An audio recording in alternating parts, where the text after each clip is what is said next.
And a big tender welcome to you. Where are we?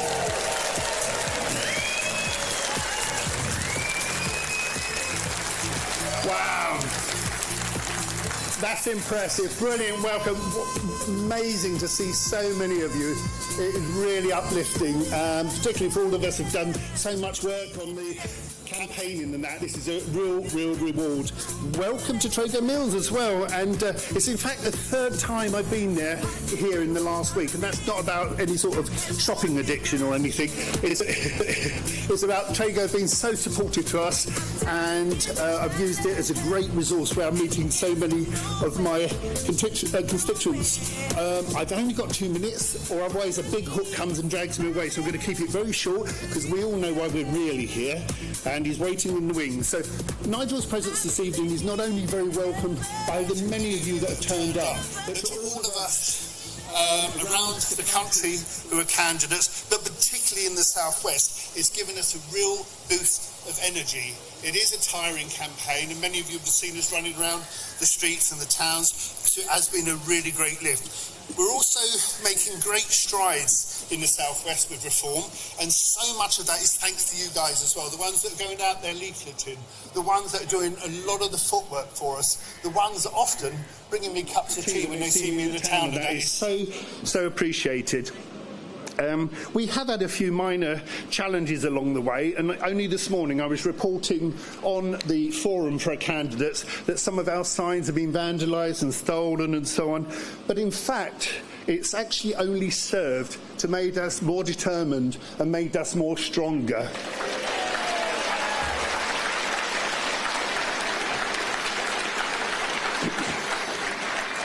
And I feel that is really also about them being a little bit worried about us out there. They certainly are. So it's a great privilege standing for Central Devon as a candidate for reform, and we've not slept a lot, but we are looking forward to having a little sleep on the 5th of July after, with your support, we win a lot of seats. So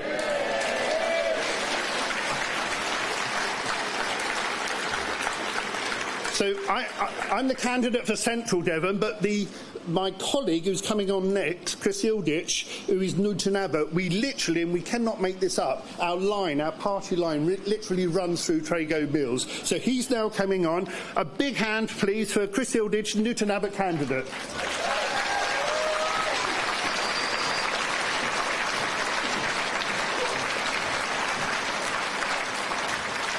Hello, everybody. This is not my water for me, it's for somebody else. Well, thanks, Jeff, for the introduction. I have much to say, but there's a chap coming on in a little while who's got a lot more to say than me, and he's got a rather longer time slot.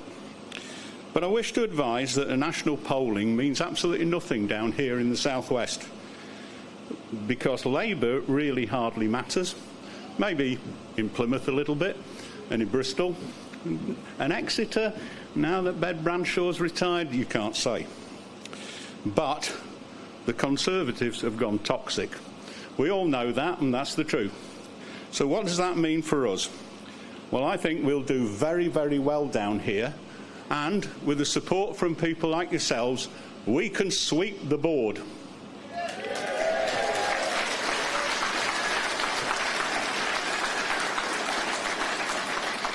So I certainly hope so in Newton Abbot. So in 6 months of running street stall on Saturdays in Newton Abbot and 1 or 2 other places, I've seen 2 issues come forth. The first one is in immigration and all that implies. There's an awful lot of follows on from the immigration. And second is inflation, both utilities and food. In actual fact, my view is that inflation might be dampened, but it's really because nobody can afford to buy anything. And that's obviously going to have a stop on inflation. We in Reform aim to fix these sort of issues, and there's a lot more given the opportunity. Now, allow me to introduce the main event. You've come here to see, not me, sadly, but Mr. Nigel Farage.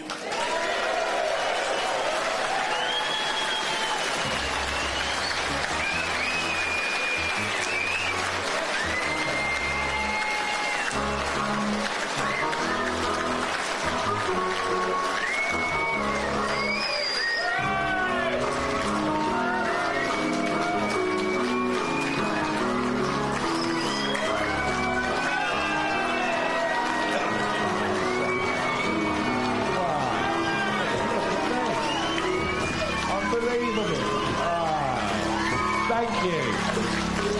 Thank you. Amazing. God, goodness me. Do you know, I just walked over that bridge and looked at the canopy of trees, and for a moment, I thought I was back in the Australian jungle. But, you know, I have had to deal with one or two snakes over the course of the last few days, and I'll come back to that. At 5 o'clock on Saturday, we didn't have an event.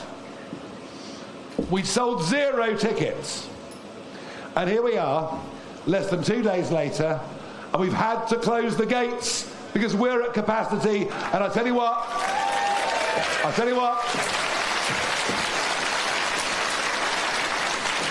I know it, I can feel it. Something is happening out there, and it's very, very big indeed. And thank you for coming.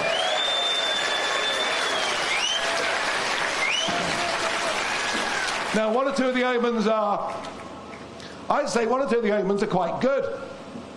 Yesterday was the 23rd of June, a day that I'm never going to forget, a day that you're never going to forget, because it was the 8th anniversary of the first revolt in modern times against the establishment, where we told the Liberal Democrats, we told the Labour Party, we told the Conservative Party, we told the Trade Unions Congress, we told the big employers, the corporates, and the BBC, and the Archbishop of Canterbury. And we ignored them all, and we voted for Brexit. We showed what people power can do. Now, there is no danger of me ever forgetting the date, the 23rd of June, for a second reason. Because yesterday, my first grandson was born.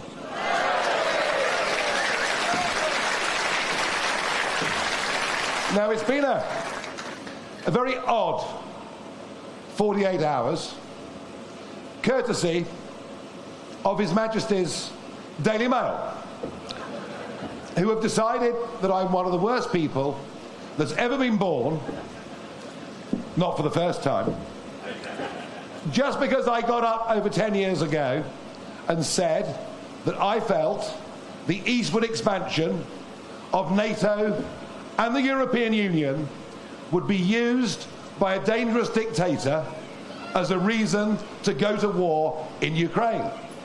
I said, don't poke the Russian bear with a stick, because if you do, you'll get a very predictable result.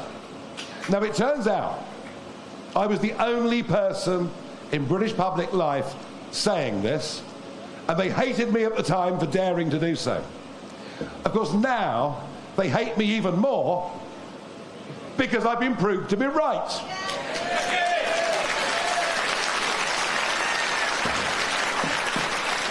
And the pile-on has been unbelievable. Somehow, I'm made out to be a Putin apologist, which of course I'm not. What he's done in Ukraine is reprehensible. But some of the reactions amazing, including the Daily Mail's best paid columnist, one Boris Johnson, who said I was morally repugnant for daring to put that view. Well, I tell you what, he didn't like it this morning when I appeared at the Maidstone rally with a life-size print of his comment on the front page of a British newspaper in 2016, in which he said EU expansion had caused the war in Ukraine. They are hypocrites, they are hypocrites, they are cheats, and they are liars. Liars! And this the same Boris Johnson who got an 80-seat majority, and in areas like this, we stood down in 2019. We gave them a free run. We took them at their word, and yet it was Boris Johnson that gave us mass immigration on a scale the country has never seen. It was under Boris Johnson where the boats first started crossing the English Channel. Under Boris Johnson, where his net zero lunacy led him to suggest that up to 30% of British farmland should be rewilded. Now, I suspect this had more to do with Mrs. Johnson than it did with him, or Carrie Antoinette, as she was known, during that time in Downing Street. But I'm being asked by journalists, well, surely Reform standing is going to destroy the chances of the Conservative Party. The answer, folks, is no. They have destroyed their own chances, even without any help from us.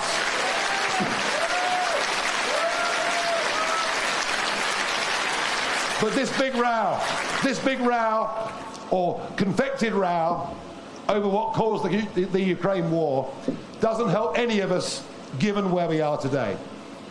We today are in the most dangerous international position we've been since the Cuban Missile Crisis. Remember, the Russians wanted to put nukes in Cuba. America said, if you encroach upon us, we will go to war against you. Funny, isn't it? Rather familiar ring with what I was saying about us encroaching on Russia, but never mind. We now face a Middle East that's on fire. All of Trump's achievements with those Abraham Accords, where he got the Israelis and Arab states to sign up to trade deals, to mutual deals, with Saudi Arabia about to join, they've gone. They've gone with the October 7th attacks. Israel now finds herself increasingly isolated, and we now find pro-Palestinian activists who are allowed to march through the streets of our cities, deface our war memorials, insult our police forces, shout anti-Semitic bile, and we have a police force that stands aside and does absolutely nothing. This country is going down the drain unless we stand up for the right principles. But we also have a massive problem with an expansionist China. China building up, particularly in terms of its navy, claiming strips of land in the South China Sea, and clearly stating its territorial aims on Taiwan. China is a very real threat. Or as a friend of mine in America says, China. China's a threat, the Middle East's on fire, and there is a war going on in Ukraine where something like 0.5 to 1 million men have already been killed or seriously wounded. And what we have to learn from history is that peace comes through strength. It doesn't come through weakness. And I say that to you in a country that since 2010, and go to Plymouth. Go to Plymouth. See what's left of the Royal Navy. It's absolutely pitiful. Look at the number of fighter jets we have. Look at the British Army, now denuded, down from 100,000 people when Cameron came to power to 72,000 men and women today, in the face of the most dangerous world we've ever seen. And in the face of a world where Russia is now linking up with Iran and linking up with China, we face real threats. And yet, the Labour Party have nothing to say. they'll have a defence review, and they might increase defence spending to what is, I think, a very miserable 2.5%. A Labour Party who want to sign up to the European Union's defence union, a union that would have power over procurement, power over policy.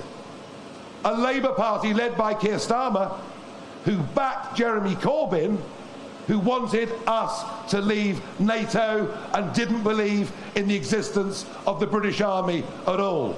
That is what we have with Labour after 14 years of our own services being run down. What we need is reform, because our services are broken. We need reform to be a strong voice in Parliament and in the country to say, firstly, we must rapidly increase defence spending to make sure not only are we strong, but we show to America that we are a worthy NATO ally. We must build up defences and do so very quickly by moving to 3% of GDP. Vital. And whilst we do that, isn't it about time we showed our veteran communities a bit more respect than we currently do? And we would like to see a ministry for Veterans Affairs. There are far too many people who've served in our services through recent wars, living on the streets, suffering horribly with PTSD, and they see some others coming into our country illegally being treated better than those that have given us service. That is not good enough. Not good enough. Not good enough.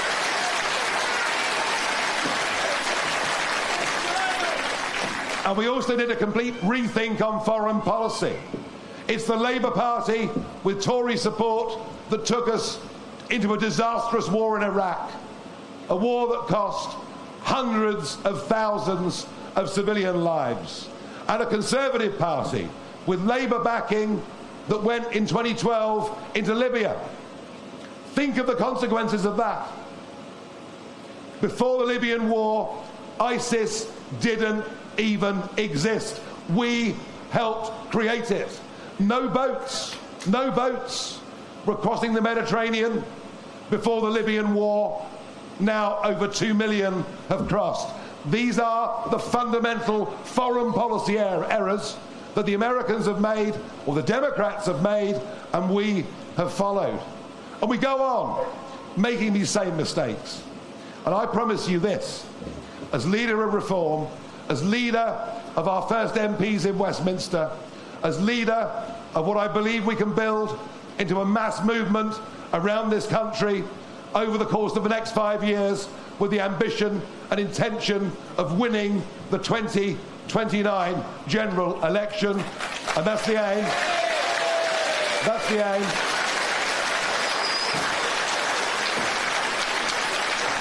I promise you that I will always campaign for strong armed forces, strong deterrence, but for me, going to war should always be a last resort and not a first resort, and I will fight and strive for peace as much as I possibly can.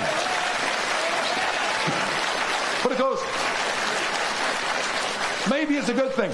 Maybe them attacking me over what I said 10 years ago, maybe it's a good thing, because at last we're able to have a debate on defence and foreign policy, which thus far has been ignored in what I think is the most vacuous general election in the history of these islands, led by the two most uninspiring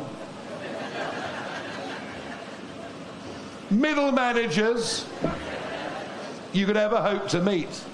So let's hope. Well, they don't, but thank you. Let's hope we can have some proper debate about defence and foreign affairs. But of course, for all of them, it's been a wonderful, wonderful way of covering everything up. And I will, by the way, if I have to go on fighting them, I will. If Boris tells any more lies about me, I'll tell the truth about him, all right?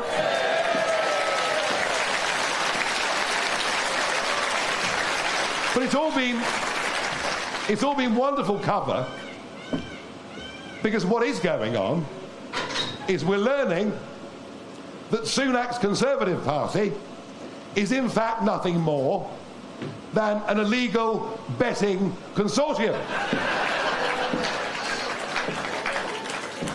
As now a fifth person has been dragged into the betting scandal, and you can bet your life there are dozens and dozens more involved.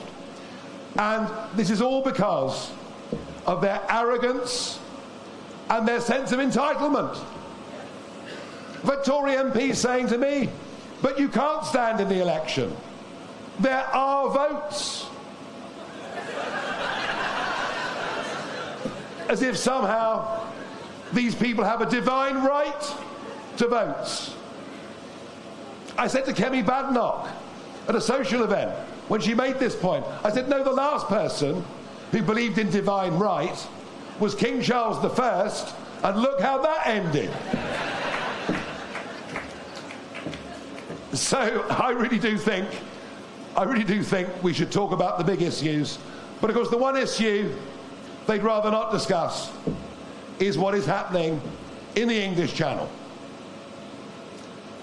I went out there in the spring of 2020, and I went out and I filmed the boats coming.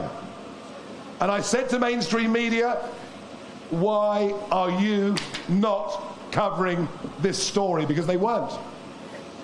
They weren't doing it. And I could see it was obvious. Because we'd stopped deporting people, which, by the way, we used to do. Both Labour and Conservative governments would deport those that came illegally. Fairly obvious, you would have thought. But we'd stopped doing it. There's a real running commentary over there. I don't know who he is. But he's terribly good, I tell you that.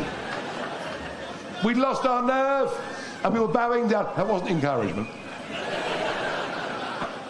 We'd lost our nerve, and we become ever more fearful of a court based in Strasbourg. Remember, suspected terrorist Abu Qatada, it took us 10 years to deport him because of the European Court of Human Rights. So I went out there and I said, in 2020, you may as well put a sign on the White Cliffs of Dover, everybody welcome. And then I went and I filmed the hotels that they were being put up in. And I almost single-handedly exposed to the nation what was going on. And I was in real trouble for using a bad word. I used a very bad word on national TV, for which I should hang my head in eternal shame. I said I thought there might be an invasion. Well, how dare I? How dare I? But here we are, 4,000 dinghies and 128,000 people later. I don't know about you, but I think it's fully justified to call what is going on an invasion of our islands. I really do. I really do.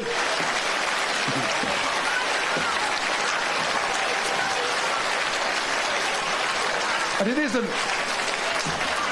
isn't just the £8 million a day. It isn't just the huge sense of unfairness that it creates for everybody, whether they're born here or whether they came here legally. It's actually far more serious than that. 91% of those that come are men. Most of them young men, dare I say it, of fighting age. Coming from countries in which terrorism is a major problem. Coming directly from war zones in which many of them have been engaged and brutalized. Coming from countries where gang culture rules the waves. And perhaps worst of all, coming from countries in which women are not even treated as second-class citizens. And these people throw their documents into the Channel on the 12-mile line. This is a national security crisis. And the Conservatives, Boris, Priti Patel, doesn't matter who it is, Suella Braverman, it's tough to remember them all, there have been so many. Rishi, they promise Rwanda, they promise they'll do this, they promise they'll do that. One of the reasons this election was called early is because Sunak had promised the boats would go in July. He also told us that people were already in detention, remember? Pending these flights. What you won't have heard is that every single one of those people who was detained has now been released on bail, and most have absconded and disappeared into society. No planes will go to Rwanda. We will never solve this problem, all the while we're scared of a court in Strasbourg. And our proposal is we leave the European Court of Human Rights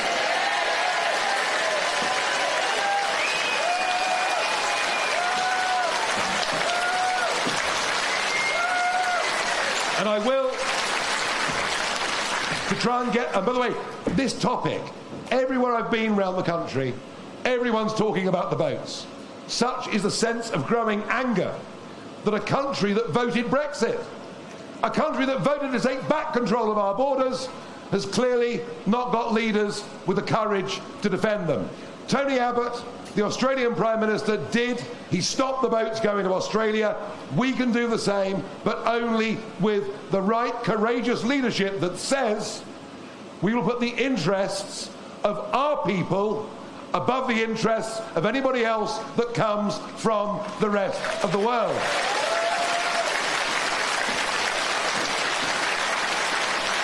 So, and by the way, what does Keir Starmer have to say?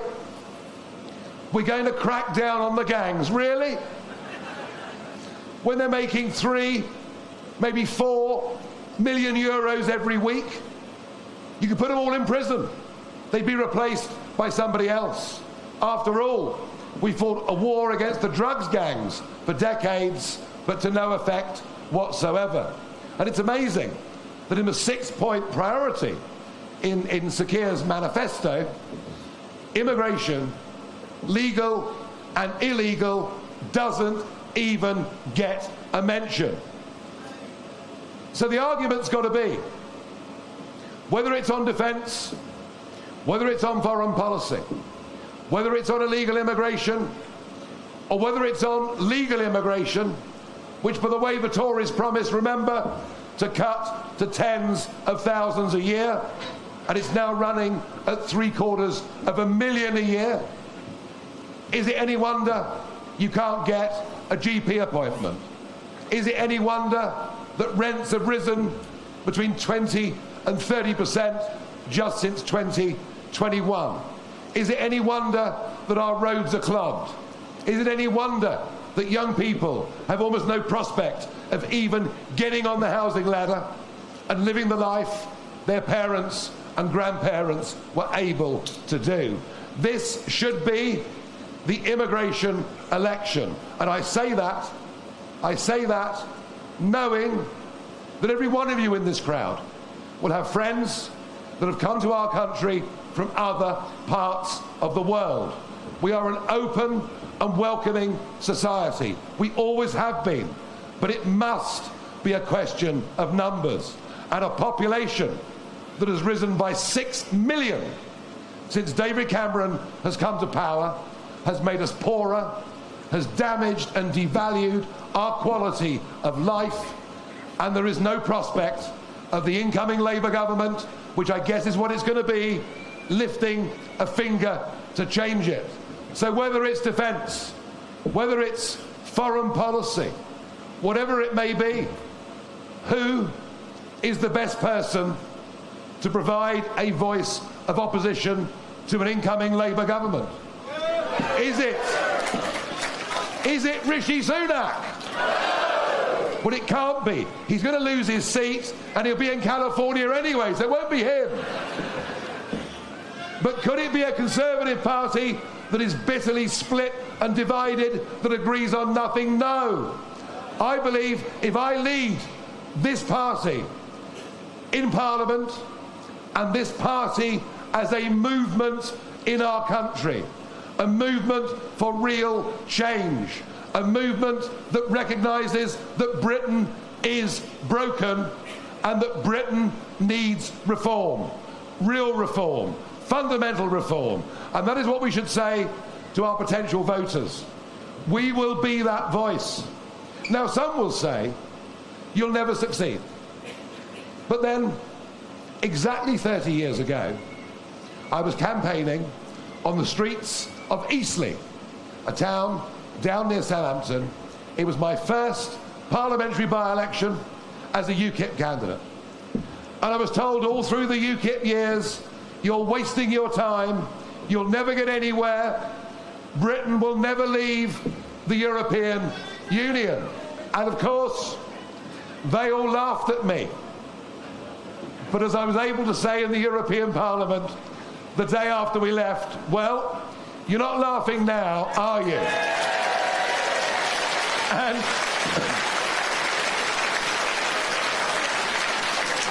that was about getting control of our country back. This is now about whether the way in which we're run is representative of how we think and how we feel. Whether the electoral system by which we send people represents the votes as they're cast. This is now much bigger, much more ambitious than Brexit was, but I feel optimistic we can do a huge amount. I feel optimistic we can move mountains. I feel optimistic we can change history, because I know that the centre of Westminster, be it our political parties or most of our mainstream media, are now more detached from you than they were even before the referendum. And it's why Lee Anderson, the brave Lee Anderson, who we love, Lee Anderson, when he joined Reform, said, I want my country back. And I agree with him, because we're in social decline.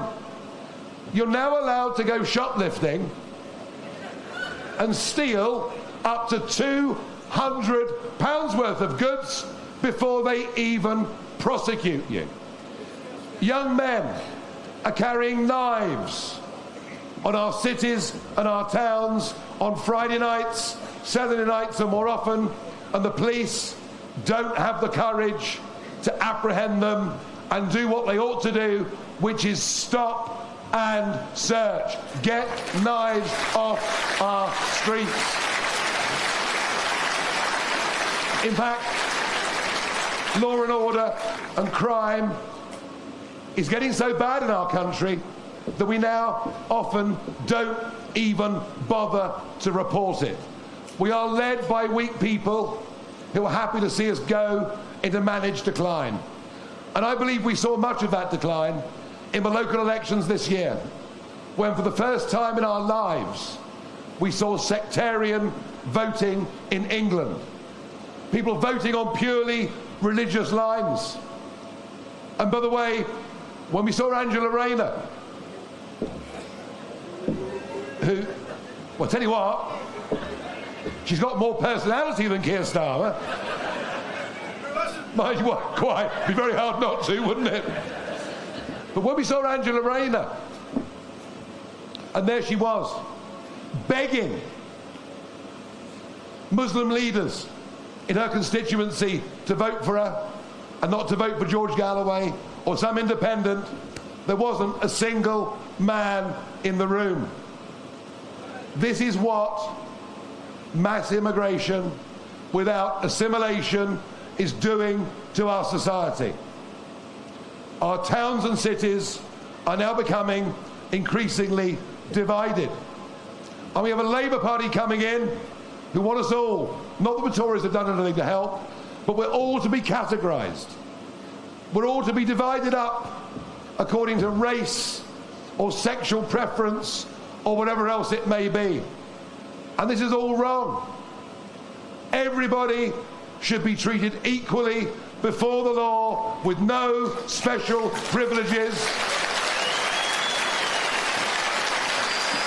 We want a fair meritocratic society, and that includes those that come in. Good people can come in as long as we can keep the overall level of net migration at zero. But when good people come in, surely to goodness, they should have to work for 5 years, pay their taxes and obey the law before they receive any taxpayer benefits in our nation. And in line with that, we've got so many people living in poverty, so many people struggling with their fuel bills, so many people who don't even realise the massive bills that are added to their electricity and have been for the last 20 years to fund so-called green projects. Look, I'm all for low carbon output energy, but not if it takes money disproportionately from the poorest in society and hands it to the shareholders of those who are richest in society. And for us to have closed down our steelworks, much of our shipbuilding that we would have seen down the road and elsewhere, much of the oil, much of the gas that we consume is imported. Surely it's better for us to aim to be self-sufficient in these things, to bring jobs back in manufacturing in our country. Surely that's right. So our agenda is unashamedly pro-family. Our agenda is unashamedly pro-communities. Our agenda is unashamedly pro-country. And I tell you what, there's nothing mealy-mouthed about us. We say what we think. We believe in what we say. We don't care at the criticisms we may get from our political class. And I think it's that straightforwardness, it's that passion, it's that belief, which is why the revolt that I called for on June the 4th, when I decided after 4 years of retirement from politics, 4 years of no abuse, 4 years of joy at GB News, 4 years. There's a few GB News fans here, I'm not surprised. Very good. Give us a wave if you like GB News. 4 years of going back and forth to America, visiting Mar-a-Lago, giving speeches. 4 years of making money. 4 years of not having to work at weekends. 4 years of enjoying life. But on the 4th of June, I gave it all up to come back as leader of Reform UK and to lead a political revolt in this country, and we'll see the first major effect of that on July the 4th this year.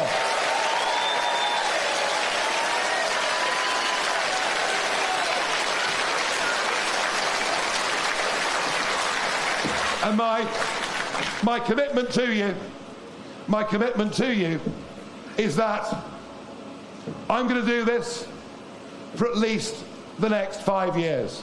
I believe we can get millions of people signed up to this movement, millions of people that want British values to be re-established, millions of people who don't want our kids being poisoned at school and university, being told our country is the worst country that ever existed. Let's get some pride back in our past.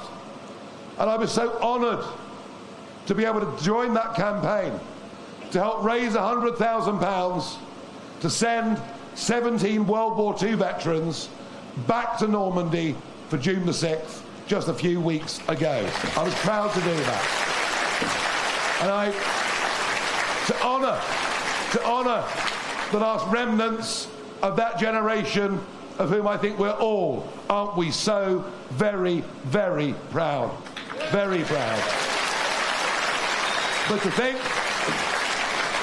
that 50% of under 30-year-olds have never heard of D-Day, but will tell you all about how terrible the British Empire was, how we're the only country ever to have engaged in slavery, shows you what I mean.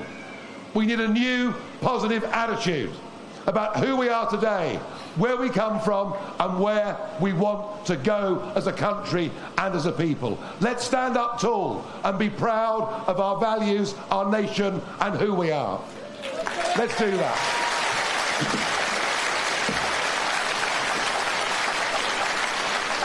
And I'm sure you've all seen the film, The Longest Day.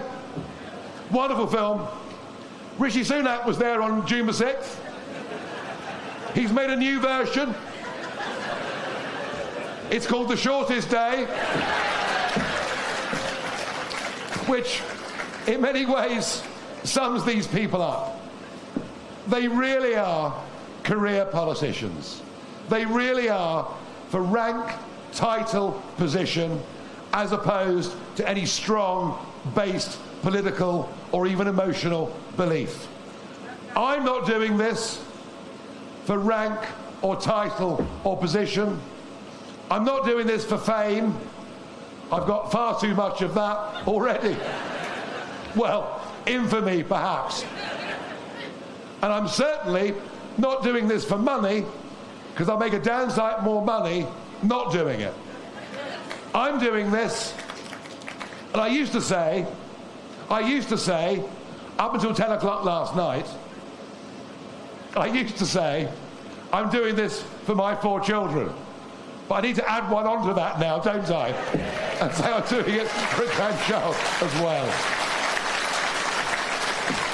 I want to say a huge thank you for turning up today in such fantastic numbers.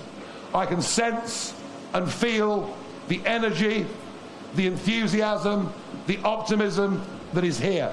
I know it. It's real. Can you feel it as well? It's real. And we've got 10 days to go, and we are on the up. We're lying in second position. That is an amazing achievement in a short space of time.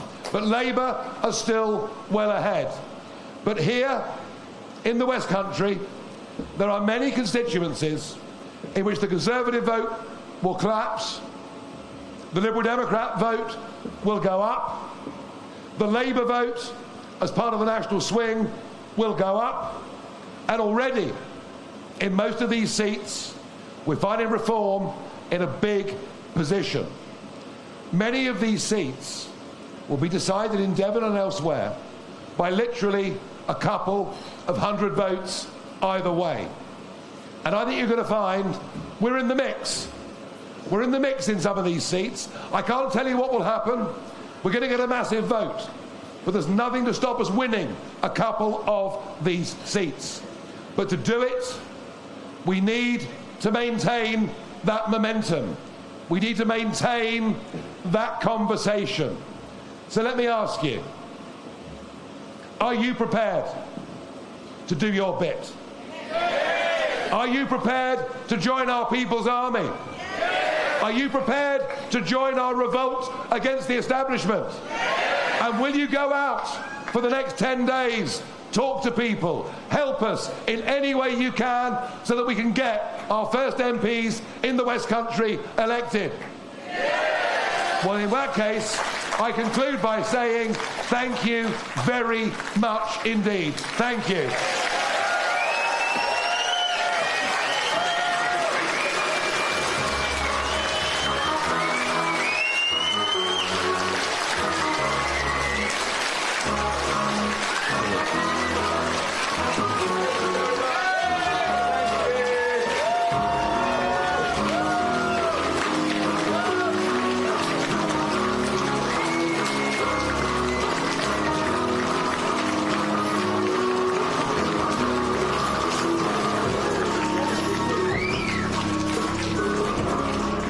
Ladies and gentlemen, before you go, I just want to invite all the candidates from Devon, Dorset, Somerset, Cornwall who are here up on stage so you lot can see who you'll be voting for. So come on, you guys, come up on stage. Come on, candidates.